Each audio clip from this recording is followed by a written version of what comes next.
이 세상에 속한 자처럼 살아감에도 이제 영원히 하늘에 속한 자로서 하늘의 영광을 바라보며 때로는 누리며 살게 하여 주신 하나님 아버지, 오늘도 오직 이 생명의 근원이 되시며 주가 되시고 그 모든 것을 다스리시는 하나님을 우리가 바라보고 하나님의 영원한 경륜과 섭리를 의식하고 그러기에 모든 것, 모든 상황 안에서 주님을 의지하는 진정한 그 삶의 도리를 오늘도 우리가 감당하며 누리며 그 안에서 어떤 상황 속에서도 마음의 풍랑을 잔잔케 해주시는 하나님의 은혜를 경험하며 살아가는 하루 되게 하여 주시옵소서. 예수님의 이름으로 기도하옵나이다. 아멘. 고린도전서 1장 28절에서 31절 보시겠습니다.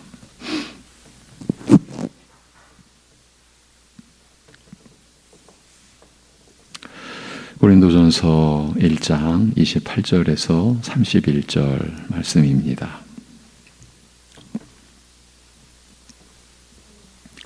같이 보시겠습니다. 28절부터 하나님께서 세상에 천한 것들과 멸시받는 것들과 없는 것들을 택하사 있는 것들을 폐하려 하시나니 이는 아무 육체도 하나님 앞에서 자랑하지 못하게 하려 하심이라.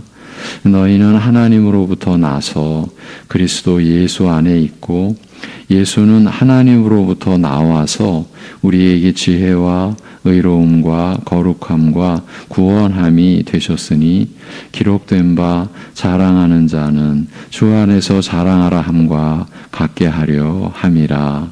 아멘.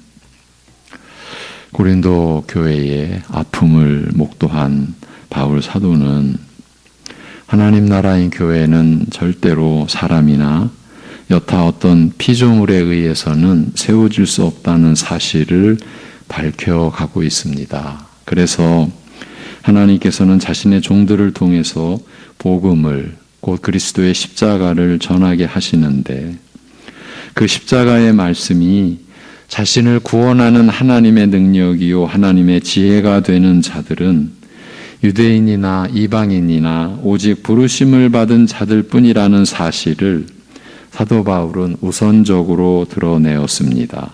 그렇다면 그 부르심을 받은 자들이 누구이겠냐는 의문이 자연스럽게 따라오는데 이에 대해서 사도 바울은 세상에 미련한 것들, 세상에 약한 것들, 그 세상의 천한 것들과 멸시받는 것들과 없는 것들이 하나님의 택하심을 받고 부르심을 받는 자들이라는, 그러니까 세상의 관점과 일반 상식으로는 절대로 수용할 수 없는 하나님의 뜻을 이어서 밝혀 놓았습니다.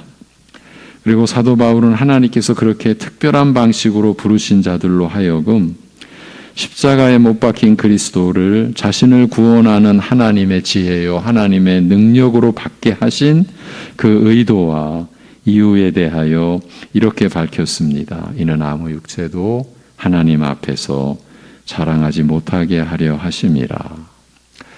그렇습니다. 어느 누가 하나님 앞에서 자랑할 수 있겠습니까? 그렇지만 이 구절 안에서 범위를 넓히면 고린도전서 1장의 말씀 앞에서 우리는 한참 동안을 떠나지 못하고 있습니다. 이제는 이 말씀을 보기 시작한 뒤로 며칠이 지났는지도 헤아릴 수 없을 정도가 되었습니다. 이 새벽 시간에 우리는 고뇌를 거듭하고 있습니다. 왜 이겠습니까? 우리 안에 자랑거리가 너무 많다는 사실 때문입니다. 하나님께서는 그 누구도 자신 앞에서 자랑하지 못하게 하려 하셨는데 이러한 하나님의 의도는 우리를 구원하시기 위한 선택의 역사에까지 직접적으로 관련이 되어 있는데 우리는 마치 이러한 하나님의 뜻을 조롱하듯이 하고 있기 때문입니다. 우리는 모든 것을 가지고 심지어 하나님의 은혜와 사랑을 가지고도 자신을 나타내고 자신을 드러내며 자신을 자랑하고 있기 때문입니다. 우리가 어떻게 이렇게까지 되었을까요? 자신에게 주어진 현재의 상황이 전적으로 하나님의 은혜라고 고백하는 중에도 우리는 그런 은혜를 받아 누리는 자신을 어떻게든 내세우고 자랑하는 기술을 습득했다. 이렇게 말할 수 있을 것 같습니다. 한마디로 나이니까 그런 은혜를 받았다는 겁니다. 나니까. 이것이야말로 사탄의 괴계와 우리 자신의 탐심이 결탁한 결과물이 아니고 무엇이겠습니까? 더 핵심을 논하자면 이것은 바로 자기 중심이라는 죄성, 그 죄의 본질로 인한 것이라고 할 수 있고, 나아가 그 열매, 곧 자기 중심이라는 죄성이 쏟아내는 결과물이 바로 자기 자랑이다, 이렇게 볼 수 있는 것입니다. 그러니 이것을 누가 피할 수 있겠습니까? 죄인 아닌 사람이 없으니까요. 이 죄의 본성을 지니고 있지 않는 사람이 없으니까요. 그러니까 자기 중심은 죄의 놀이터, 겸 죄의 밭이라고 할 수 있고, 자기 자랑은 그 죄의 밭에서 나는 열매다. 그 누구도 피해갈 수 없는 필연적으로 맺히게 되는 열매다. 이렇게 볼 수 있을 것 같습니다.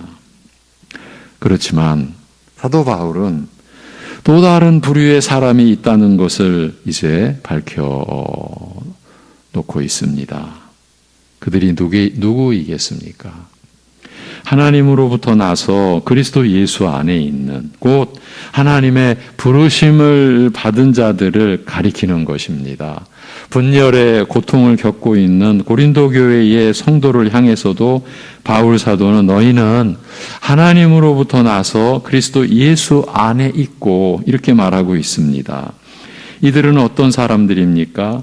본문의 맥락으로 표현하자면 이는 아무 육체도 하나님 앞에서 자랑하지 못하게 하려 하심이라는 말씀을 따르는 사람들, 곧 이 말씀을 따르게 된 사람들입니다. 그런데 사도 바울은 이들이 어떤 사람들인가를 설명하고 제시하면서 지금까지 논증해온 내용과 주제를 스스로 뒤엎는 뜻밖의 진술을 합니다. 그러니까 이 또 다른 부류의 사람들, 곧 하나님의 부르심을 받아 그리스도 예수 안에 있는 사람들에게는 자랑할 것이 있다.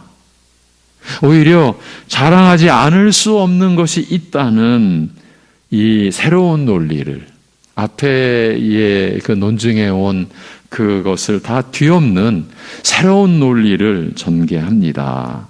그 내용이 바로 본문 30절, 31절인 것입니다. 이 바울의 관점을, 이 바울의 안내를 따르게 될 때에 어떤 결론에 이르게 되느냐 하면, 하나님께서 이는 아무 육체도 하나님 앞에서 자랑하지 못하게 하려 하심이라고 하신 궁극적인 의도는 다름 아닌 바로 이 자랑을 하도록 하시기 위함이었다는 것입니다. 이렇게 볼 수 있다는 것입니다. 우리 믿는 자들이 바로 이 자랑을 하도록, 이 자랑을 하는 사람이 되도록, 우리 육신의 생명이 보존되고 이어지는 것은 이 자랑을 품고 이 세상에 이 자랑을 나타내도록, 이 자랑이 이 세상의 유일한 빛이기 때문에, 소금의 작용을 할 수 있는 것이기 때문에, 그래서 하나님께서는 이외의 모든 자랑을 폐하셨다는 그 뜻입니다. 사도 바울이 진정 지금 나타내고자 하는 요지는 이것입니다. 지금 이 내용은 우리로서는 할 수 있는 한 주의 깊게 살펴야 할 대목입니다. 다시 또 구약의 히스기야 왕의 얘기를 전해드립니다. 자신의 병이 나은 특별한 기사를 접하고, 이 일이 얼마나 하나님의 특별한 역사였는지 천체의 우주를 멈추게도 했습니다. 그런 특별한 기사를 접하고 이웃나라 바벨론 왕이 보낸 신하들이 예물과 글을 가지고 내방하였을 때 히스기야 왕은 온 나라와 자신이 소유한 모든 보물과 모든 무기를 보이지 않은 것이 하나도 없었다. 이렇게 구약 성경은 기록해 놓았습니다. 그런데 모든 것을 다 내보였다.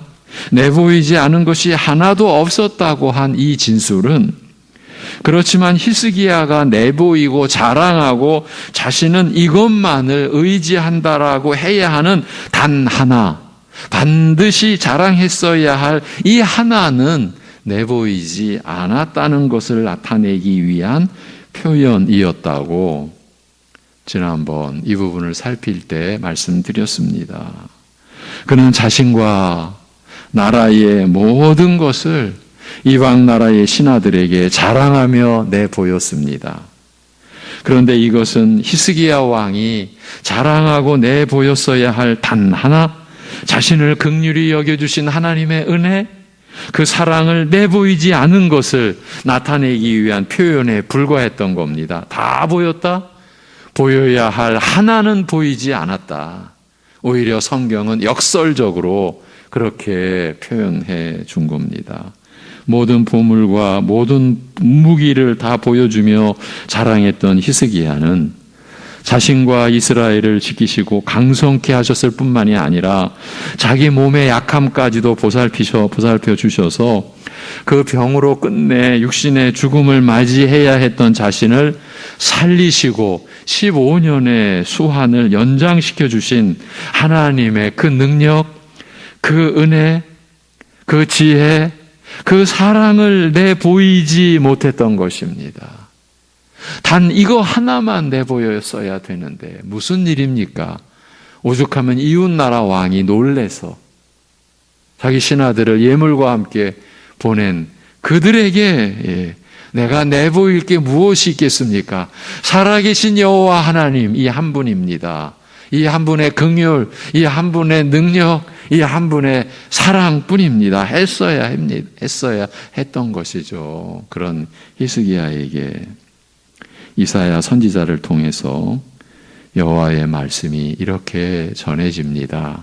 보라, 날이 이르리니 내 집에 있는 모든 소유와, 그러니까 지금 다 내보인 그 모든 소유와 내 조상들이 오늘까지 쌓아둔 것이 모두 바벨론으로 옮긴 바 되고 남을 것이 없으리라. 여호와의 말이니라. 또 내게서 태어날 자손 중에서 몇이 사로잡혀 바벨론 왕궁의 황관이 되리라 하셨나이다. 우리가 알고 있는 바대로 이후에 이스라엘의 역사는 이렇게 흘러가고 말았습니다. 다 내보였어요. 우리식으로 말하면 얼마나 그 내보이는 심령이 자기 자신의 그 무엇으로 충만했겠습니까? 이런 의도도 있겠죠. 무기고에 있는 모든 것까지 보여주면서 자기 딴에는 이것이 하나님의 권세다, 하나님의 능력이다. 너희들 이 나라를 넘보지 마라. 무기뿐만 아니라 이 모든 보물을 봐라. 성전의 이 기물들을 봐라. 똑똑히 보고 기억해라. 그러나 그것은 오히려 자신의 치부를, 자신의 모든 것, 그 안에는 그 이웃 나라가 자신과 자신의 나라를 다 집어삼킬 모든 것, 오늘날로 말하면 모든 은밀한 정보까지도 다, 그러니까 우리나라를 이렇게 집어삼키면 된다. 이렇게 다 내보여준 그런 것이었죠. 그것을 이스라엘의 역대 왕 중에서 그래도 선하고 그래도 하나님의 말씀을 따라 개혁을 주도했던 그 왕 중에 한 그 유명한 히스기야 왕에 의해서 이런 일이 일어났다고 하는 것이 여러분 무엇을 의미하는 것이겠습니까?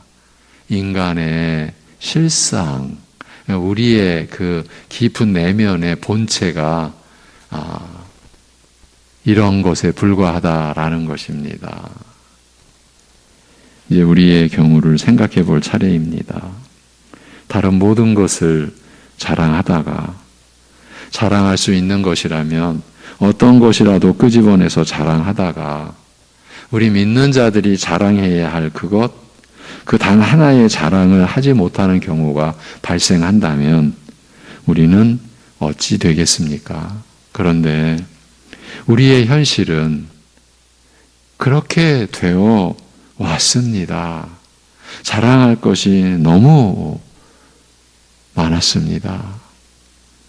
자랑할 것이 이렇게 많으면 안 된다는 그 생각을 못하고 살았습니다. 자랑할 것이 이렇게 많아서는 안 된다는 깨달음에 이르지 못했던 것입니다. 그렇게 되어서 드러난 결과는 무엇이겠습니까? 우리가 갈라디아서를 통해서 확인했던 신자로서 해야 하고 또 할 수 있는 그 고백, 곧 그러나 내게는 우리 주 예수 그리스도의 십자가 외에 결코 자랑할 것이 없으니 그러므로 말미암아 세상이 나를 대하여 십자가에 못 박히고 내가 또한 세상을 대하여 그러하니라 라고 하는 고백에서 우리가 너무 멀리 있다는 그 사실, 이것이 지금 우리가 받아들고 있는 결과요 신앙의 열매였습니다. 구약의 역사를 통해서 전해진 히스기야 왕의 교훈이 우리에게 절실히 필요한 배경이 이러했습니다. 우리 믿는 자들이 붙들어야 할 하나, 그래서 나타내고 자랑해야 할 이 하나, 이것이 바로 예수는 하나님으로부터 나와서 우리에게 지혜와 의로움과 거룩함과 구원함이 되셨으니라고 한 이 말씀입니다. 이 말씀이 사도 바울이 앞에서 진술한 그리스도께서 나를 보내심은 오직 복음을 전하게 하려 하심이라고 한 그 복음인 것입니다. 그러니까 이것이 그리스도의 십자가의 말씀이요, 십자가에 못 박힌 그리스도께서 부르신 우리 안에, 택하시고 부르신 우리 안에 행하시고 이루신 일, 그 복음의 역사인 것입니다. 30절 이 본문의 우리말 성경은 예수는 하나님으로부터 나와서 우리에게 지혜와 의로움과 거룩함과 구원함이 되셨으니라고 되어 있는데, 우리가 이에 앞서 너희는 하나님으로부터 나서 그리스도 예수 안에 있고 라고 한 구절을 살펴보았듯이 엊그제였죠. 이어지는 이 구절도 더 살펴볼 필요가 있습니다. 여기서도 예수는 하나님으로부터 나와서 라고 한 번역이 어려운 부분입니다. 하나님으로부터 나와서라는 뜻을 쉽게 이해할 수가 없는 것이 어려운 문제이지만, 그보다 더 기본적이라 할 수 있는 문제는 원문에서 표기한 것을 볼 때에 우리말의 이 해석이, 이 번역이 좀 무리가 있지 않나 싶은 것입니다. 그래서 표준 세번역 성경의 번역을 들려드리겠습니다. 이 부분만. 그는 우리에게 하나님으로부터 오는 지혜가 되시며 의와 거룩함과 구원이 되셨습니다. 이렇게 번역했습니다. 그러니까 그는 우리에게 하나님으로부터 오는 지혜가 되시며 라고 한 것이 지금 우리가 보고 있는 이 개역 개정 성경의 번역보다 더 원문에 가깝다고 보는 것입니다.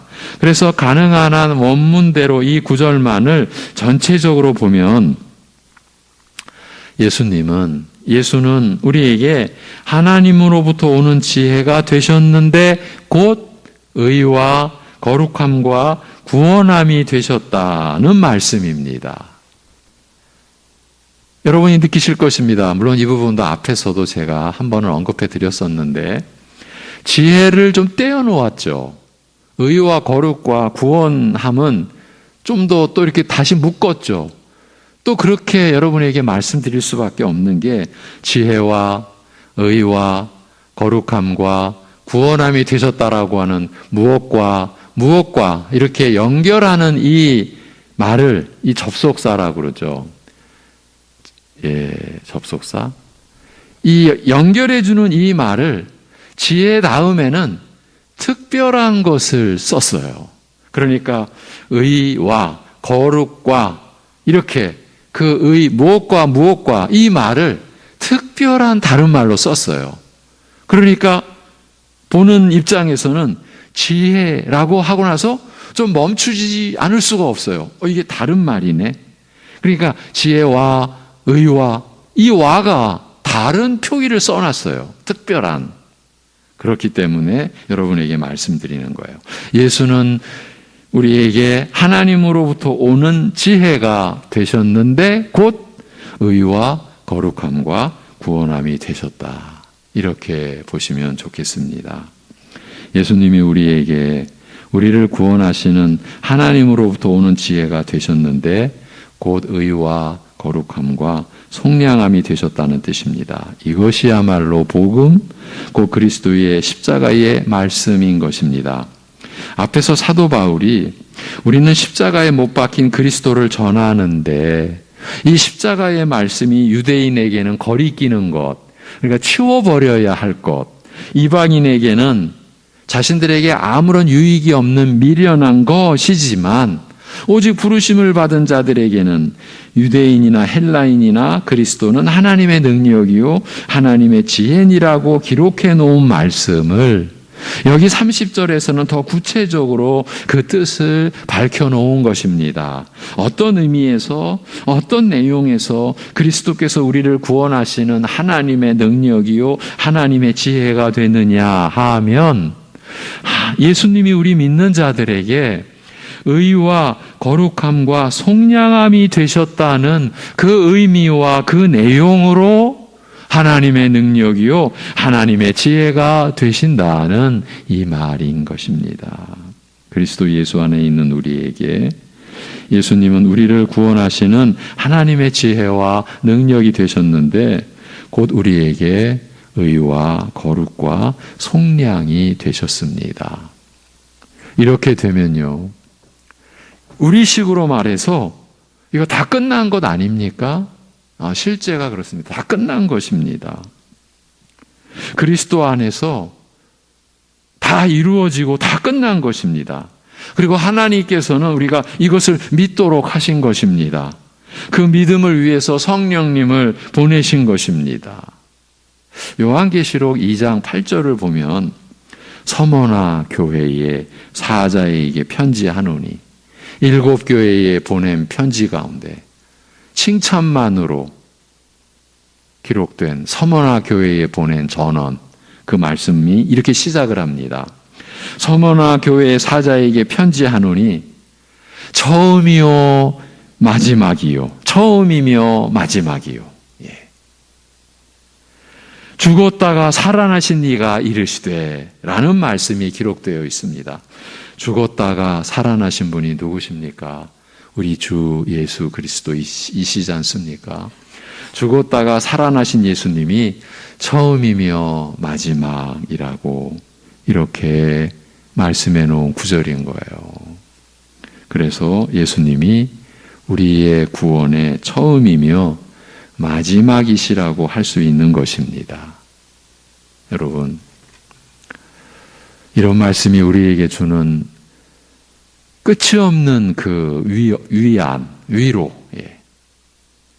끝이 없는 거예요. 그냥 무한한 거예요. 나의 처음과 마지막이 되시는 나의 주 예수 그리스도, 이 고백이 여러분의 찬송이 되시고 여러분의 심령에 흔들리지 않는 고백이 되시기를 기원드립니다. 나의 처음이요 마지막이다. 오늘은 여기서 마무리해야 해서 성급하지만 한 가지 사실을 간략하게 언급하고 마치겠습니다. 이제 우리말로, 우리식으로 희한하게도, 물론 이 희한하게도라는 이 표현 속에는 하나님의 섭리가 이제 담겨 있는 걸 전제로 해서 희한하게도 이런 말씀의 내용이 믿어지는 신자들에게서 의롭고 거룩한 삶이 이루어지고 오직 자유함으로 하나님을 섬기게 된다는 사실입니다. 오직 그리스도 예수 안에 있는 자에게는 결코 정죄함이 없나니 생명의 성령의 법이 그 죄와 사망의 법에서 너희를 해방하였음이라, 해방시켰기 때문이라. 이런 말씀이 믿어지는 자에게서 희한하게도 거룩한 삶의 열매가 맺어지는 것이에요.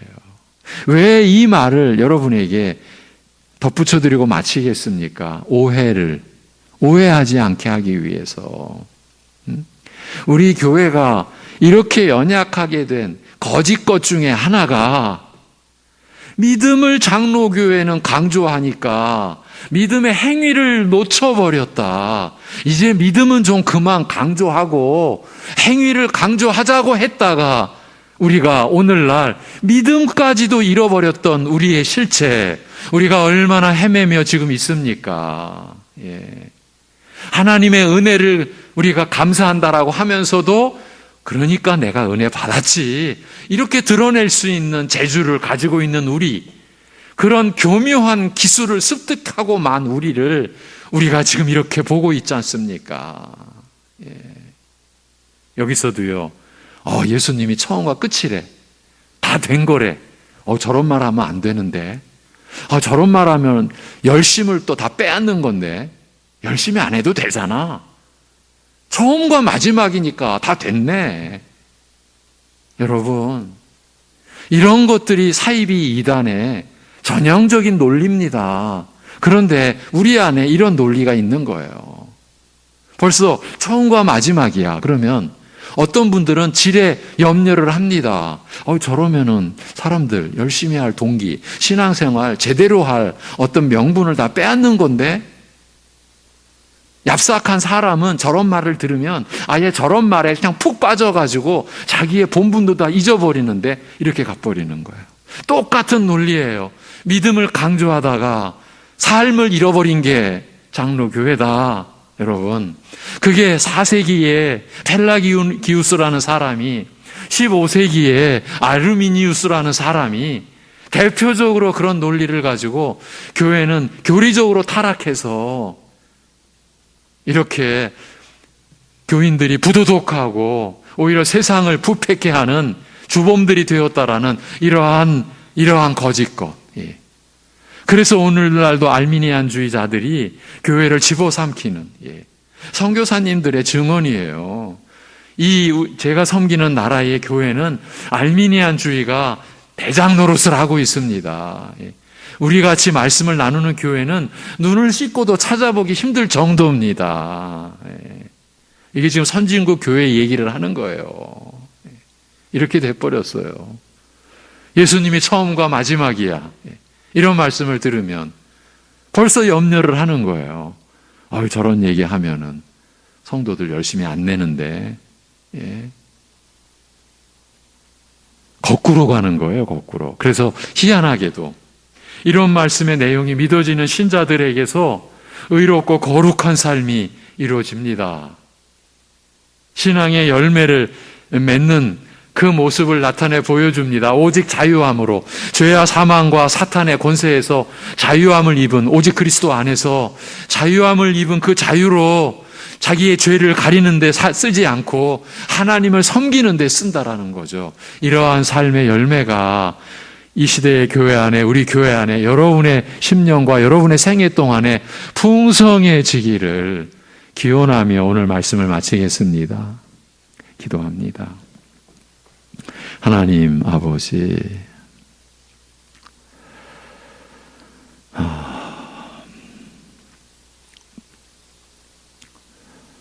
우리의 죄의 그 본성이 우리가 하나님의 은혜와 사랑을 깨닫는 그 과정에서도 우리는 절대 감당할 수 없는 교묘함과 그 악함과 간사함과 거짓됨으로 침범에 들어와서 우리의 믿음조차도 이렇게 혼란케, 그리고 교회조차도 이렇게 어둡게 해놓고 있는 이 시대의 어두움의 역사 속에서 우리를 그대로 버려두지 마옵시고 건져 주시옵소서.